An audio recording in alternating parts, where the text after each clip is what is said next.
When I saw her curled up on the bathroom floor at 2 a.m., shaking and whispering, "Please don't hate me," my first thought wasn't betrayal. It wasn't anything close to suspicion. I thought she was having a breakdown, or a panic attack, or maybe that she'd found out something awful about someone she loved. I dropped to my knees beside her, heart racing, grabbing her hands, which were ice cold, trying to figure out if I should call an ambulance. "Emily, talk to me. What happened? Are you sick? Did someone die?"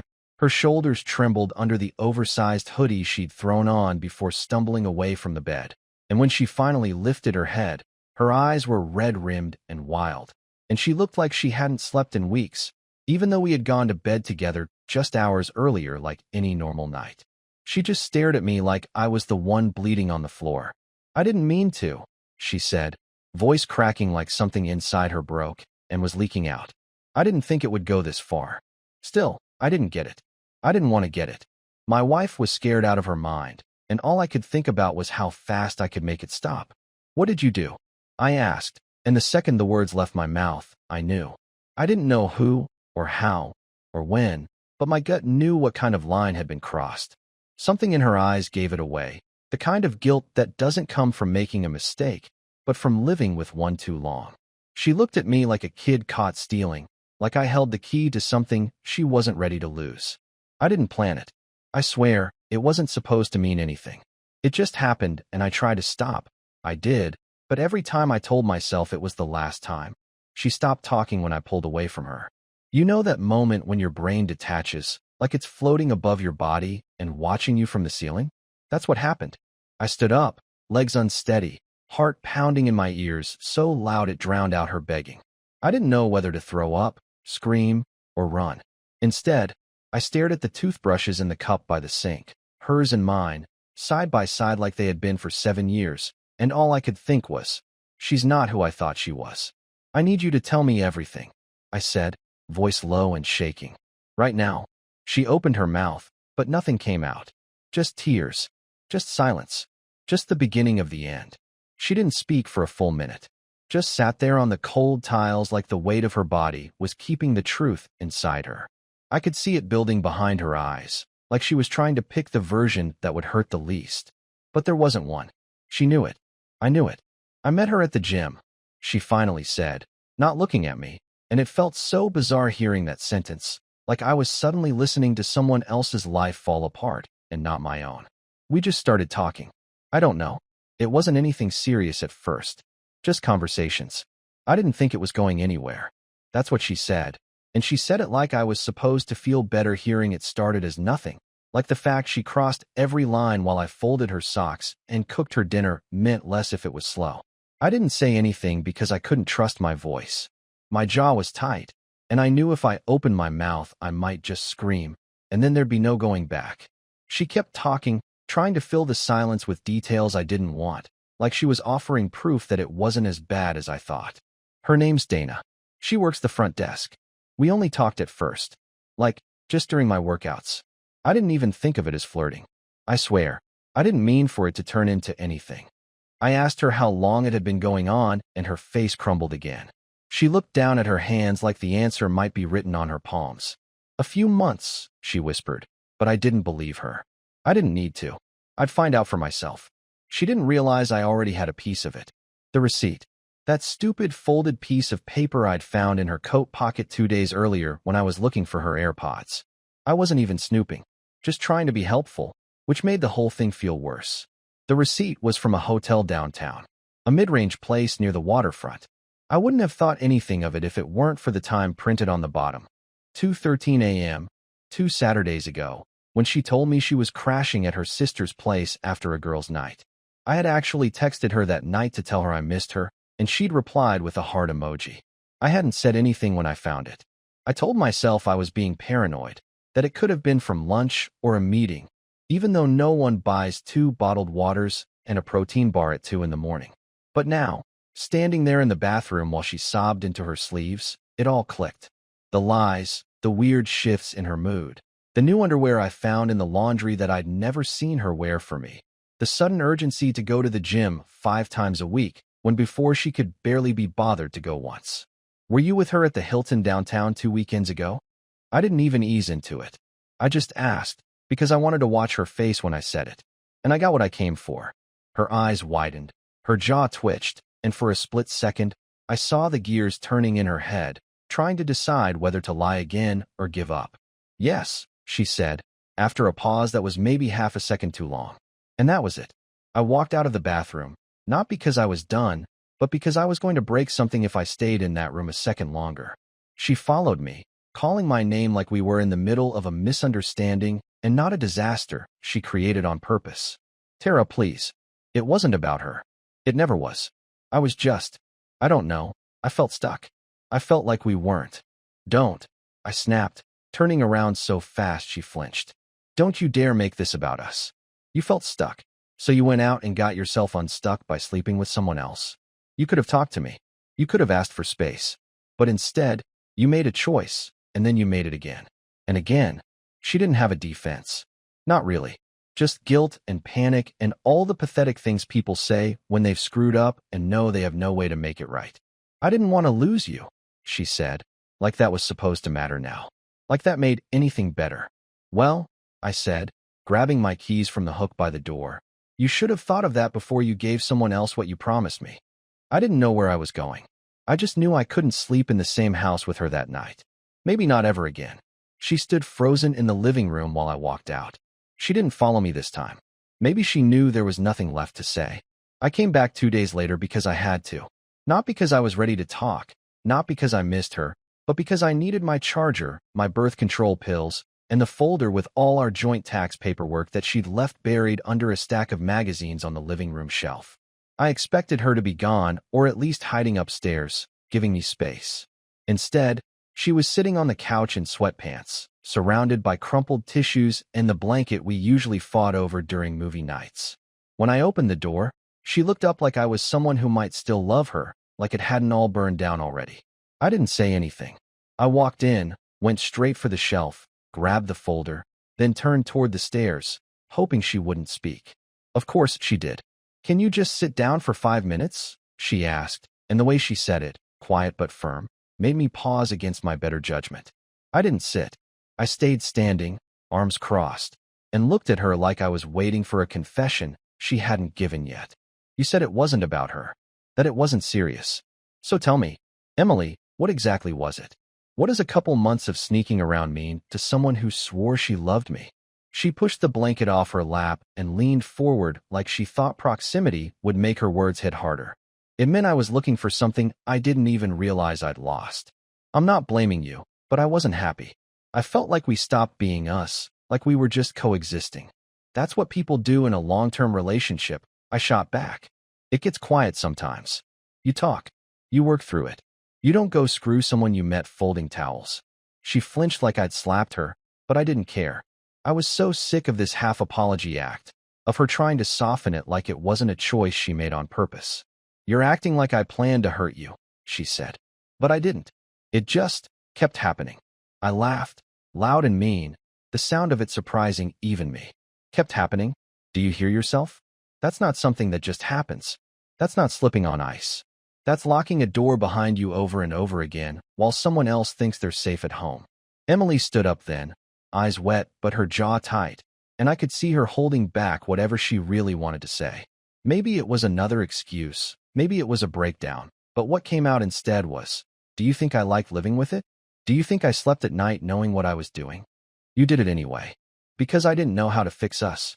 We weren't broken until you broke us." And then we were yelling. Not screaming like in the movies. Not that dramatic storm of voices, but the kind of arguing that comes from exhaustion, from every nerve being raw, from knowing too much and still not understanding how the hell you got here. She accused me of pulling away months ago, said I stopped touching her first, stopped initiating anything, said I'd been cold. I reminded her she'd shut me down the last 5 times I tried to get close, that she kept turning over in bed with a "not tonight," like it was a routine. She said she felt invisible. I said that's what people feel when they're not honest. Somewhere in the middle of it, she knocked over the coffee table by accident. It wasn't dramatic, just a clumsy shift in weight as she stood too fast and kicked the leg with her foot, but the crash of it landing on its side felt like a gunshot in the room. We both froze. Then I bent down, picked it up, and set it upright without a word. My hand was shaking. So was hers. Tara, she said, softer this time. I don't want this to end. I don't want to lose you. You lost me when you made me an afterthought, I said, grabbing my charger off the floor and wrapping the cord around my hand so tightly it left marks. I still love you. Then why did you treat me like I wasn't enough? She didn't answer, and that told me everything. I didn't go back to my sister's. I drove around until my gas tank was close to empty and ended up parked outside a 24-hour diner we used to go to when we first started dating. I didn't go inside. I just sat in the car with the heat on and stared at my phone like I was waiting for something. An apology that hadn't been said yet. A message that would change how it all felt. A reason to believe there was still something left to save. Nothing came. Just a weather alert and a spam email about a furniture sale. Around 5 in the morning, I drove home, not because I was ready, but because I needed to know everything. She said a few months. I didn't believe her. I needed to see it for myself, needed to feel the full scope of it, not just the parts she chose to admit. She was asleep on the couch when I walked in, curled up like she'd been crying again. I didn't wake her. I went straight to her laptop in the home office, and for the first time in our relationship, I opened it without asking. The password was still my name. She hadn't changed it. That stung more than I expected. Like she wanted to keep the lie tied to me, even now. I opened her messages first. Nothing. Clean. Too clean. I checked her email. Boring. Mostly spam and work updates. Then I remembered she always used her desktop app for private chats. I clicked through her chat apps until I saw the one she used for talking to Dana. The same one she made me download years ago when we were still excited about syncing everything. The history wasn't deleted. She must have forgotten or thought I'd never go looking. The first message was from 5 months ago, and it was harmless. A thank you for a protein bar. The next few were casual too. Jokes, updates, gym schedules. Then came the late night ones, the can't stop thinking about you ones, the I wish I could see you right now ones, the ones that included pictures that made my stomach turn. It was all there, laid out like a report, no guessing required. I didn't cry. I read every message with my jaw clenched and my chest tight. She talked about me like I was just some obstacle, some inconvenience between her and whatever thrill she was chasing. She called our house, tense, and said she couldn't breathe in it anymore. I saw the messages where she told Dana she was thinking about leaving me, but not yet, because it would be too messy, and Tara's still got a lot going on. I read that part twice. Apparently my stress at work, my dad's declining health, my own silent burnout from holding everything together. That was just bad timing for her to walk out. How thoughtful. When I closed the laptop, I sat in the chair for a long time. I don't know how long. Maybe 20 minutes. Maybe 2 hours. I was so angry I couldn't even feel it anymore. Just this low, steady buzz of disbelief under my skin. Then I heard her stir from the living room. I walked out and stood in the doorway. She looked up at me, puffy-eyed and hopeful, like maybe she thought the worst was over. Like maybe now we could talk like grown-ups and fix it all with promises. I held up her laptop in one hand. You didn't even delete the messages. She didn't move. I didn't think you'd look. Because I trusted you. She looked away. I read everything, Emily. Every disgusting word. You talked about our house like it was a prison. You talked about me like I was some stranger who just happened to live here. You joked about sneaking around behind my back like it was some game. I was just venting, she said, too fast. Bullshit. She didn't argue. I dropped the laptop onto the couch beside her and stepped back like I couldn't stand being that close. You were going to leave me. You just didn't want to deal with the fallout yet. That's what you said. That was before, she said quietly. Before I realized I still wanted us. You realized that after what? 10 nights in hotel rooms? A couple of gym selfies? Are you hearing yourself? She covered her face with her hands. I didn't want to hurt you. You did it anyway. I was scared. So was I? But I stayed. I did the work. I asked you what was wrong. You lied to my face. She looked up, her voice small. What now? I didn't answer. I just walked to the bedroom and started pulling open drawers. I didn't pack a bag with clothes or makeup or anything normal. I packed the hard drive from the closet, the one she never noticed I added to the router months ago when our internet was glitching and I got fed up dealing with customer support. I packed the printouts from her laptop that I'd emailed to myself before closing the screen. I packed the folder I'd labeled dental records because she never bothered opening anything that wasn't about her, and inside I placed screenshots of the full conversation with Dana, including the one where she told her, "No worries, my job's solid. She'll never find out. HR's chill, and no one watches freelancers too hard." That was the part that lit a fire under me, not because I wanted her to lose everything, but because I needed her to stop thinking she could do whatever she wanted and still keep every safety net intact.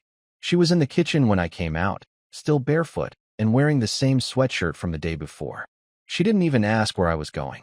Maybe she was too afraid to hear the answer. I looked at her and felt nothing. No guilt, no second guessing, no flicker of the love I thought I'd carry for her no matter what. It was gone. Not dead, just not there. I didn't go far. I parked a block away from Dana's gym and waited. I watched her come out at noon, just like the schedule said on their site, and I followed her to a coffee shop. She sat down with a laptop and started typing like she had no idea her life was about to change.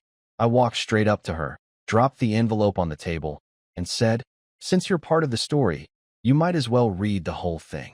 She looked confused until she opened it and saw Emily's name printed across the top of one of the pages. I didn't stay. I didn't say anything else. I just turned and walked out before I could enjoy the look on her face. I could have stopped there. That would have been enough for most people. But I knew something Emily didn't. Her biggest client was Dana's employer. She'd gotten the contract last year through a referral Dana pushed for. There were emails about it. There were emails where she thanked Dana for helping me land that one. "I owe you so big." And now I had them. Right next to the part of their chat where she sent a selfie in a hotel robe with her client's logo in the background. All it took was one email. No lies, no embellishments. Just facts, screenshots, and one clear message.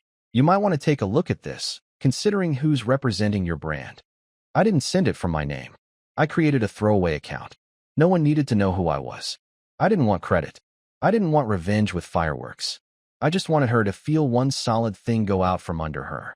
She'd already taken everything from me. The least I could do was return the favor. It took 2 days. On the third morning, Emily woke me up with a banging on the bedroom door. She had slept on the couch again, and I had locked the door because I couldn't stand hearing her breathe while I slept. She was holding her phone, eyes wide like she'd seen a ghost. "I just lost my biggest contract," she said. I sat up. "That sucks." "I don't know what happened," she said. "They won't even talk to me. They just said the relationship's no longer viable." They didn't even give a reason. I stared at her for a moment before getting out of bed and walking to the kitchen. She followed. "I needed that money," she said. "That was rent. That was everything." I poured myself a glass of water and sat down at the table. "You still have Dana, right?" I said, without looking up. "What does that mean?" "It means you had a backup plan. She hooked you up with that job, right? Maybe she can help you again." "Tara," she said, her voice cracking. I looked her in the eye. "You want to know what this means? It means actions have consequences. And maybe next time, don't treat the person paying your bills like they're disposable. You did this." I didn't answer. I didn't have to. She waited until the weekend to try and have what she called the talk, like the last 3 weeks of silence, awkward mornings, separate sleeping arrangements, and passive-aggressive non-arguments weren't enough of a conversation already. She sat at the dining table, the one she once insisted we buy even though it barely fit in the apartment, and she started talking like we were two normal people in a relationship that had just hit a rough patch, and not the ones currently watching the wreckage of what used to be a shared life collapse in slow motion. She didn't even look at me when she said it. "I've been thinking," she started, folding her hands together like she was about to present a strategy plan. "We should figure out where we're going from here. Either we try to fix this or we let it go." I didn't respond at first because I didn't know how to say, "I already let it go and I'm just waiting for you to realize it." I sat across from her, arms crossed, and waited for her to keep talking. She did. "I know I ruined everything. I know what I did isn't forgivable. But I still love you. I still want us. And if there's even the smallest chance that we can rebuild something, I want to take it. You didn't want us when you were in someone else's bed. That's not fair. No. What's not fair is finding out the woman I married was living 2 lives while I was trying to keep one together." She exhaled through her nose, rubbing her eyes like she was the one who was tired of all this. "So you're saying there's no chance?" "That's it." I stood up and walked to the window, not because I needed a dramatic exit, but because I couldn't sit across from her and keep pretending that her emotional confusion was my responsibility to fix. "I'm saying I don't trust you." And I don't want to spend the next 2 years pretending I'm not waiting for it to happen again. I wouldn't do it again, she said quickly, almost panicked. You said that the first time. I didn't say anything the first time. Exactly. She stood too, like she thought getting on my level would somehow make the words hit differently. Tara, I'm serious. I'm willing to go to therapy. I'll quit the gym. I'll block her. I'll do whatever it takes. I can change. I turned around and faced her. I don't want a different version of you. I just want the one who didn't cheat. I messed up. You've made your point. You already cost me my job, my reputation. I didn't cost you anything. You did that all by yourself. And you don't get to ask for my forgiveness like it's part of a transaction. This isn't about payback. It's about reality. She was quiet for a long time. Then, softer, like it would make it more honest, she said, "What do you need from me to even consider trying again?" That was the moment I knew it was over. Because if someone still has to ask what you need after everything's already happened, they never really saw you in the first place. I walked to the drawer near the fridge, pulled out the lease renewal form we had signed months ago, and dropped it on the table. I'm moving out before the lease ends. You can stay here. I'll handle the paperwork. Tara, I'm done. This isn't about fixing something. It's about ending it before we waste more time pretending there's anything left. You're really walking away? I looked at her one last time. Her hair was pulled back in a loose bun, her eyes bloodshot from lack of sleep, and her shirt still had the wrinkle down the middle from being folded in our laundry basket for 2 days. She looked like a stranger who vaguely resembled someone I used to love. I'm not walking away, I said. I'm leaving because I've already been left. She didn't follow me this time. She didn't cry or argue or try to block the door like she used to when we'd fight about stupid things like groceries or whether to go to her cousin's wedding. She just stood there, hands shaking, watching me walk into our bedroom one last time and start separating my clothes from hers. I packed everything in silence. When I left, I didn't say goodbye. A week later, I moved into a one-bedroom across town. It's small, quiet, and no one there knows anything about me except that I pay rent on time and never leave dishes in the sink. I haven't spoken to her since. She texted me once to ask if I wanted to keep the cast iron pan we bought together. I left it with her. Some days I miss who she used to be. Most days I don't think about her at all. What I learned is that loving someone doesn't mean they won't break you. And leaving someone doesn't mean you stop loving them. It just means you finally decided you matter too.